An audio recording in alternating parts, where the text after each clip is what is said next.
জিকির হবে আল্লাহর জিকির করবেন মুহাব্বতের সাথে আমার সাথে অন্তরটাকে তাজা রেখে একটু যেন আল্লাহ তাআলা কলবের ময়লাগুলা পরিষ্কার করে দেয় মুহাব্বতের আওয়াজে আল্লাহ তাআলা জিকির করেন না ডাক দেন আল্লাহ আল্লাহ আল্লাহ আল্লাহ আল্লাহ আল্লাহ আল্লাহ আল্লাহ আল্লাহ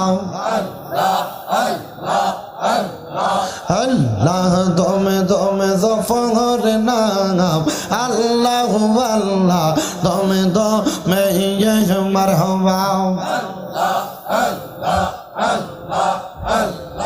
আল্লাহ আল্লাহ আল্লাহ দমে দমে জফর নাম আল্লাহ আল্লাহ দমে দমে মারহাবা আল্লাহ আল্লাহ আশিকিল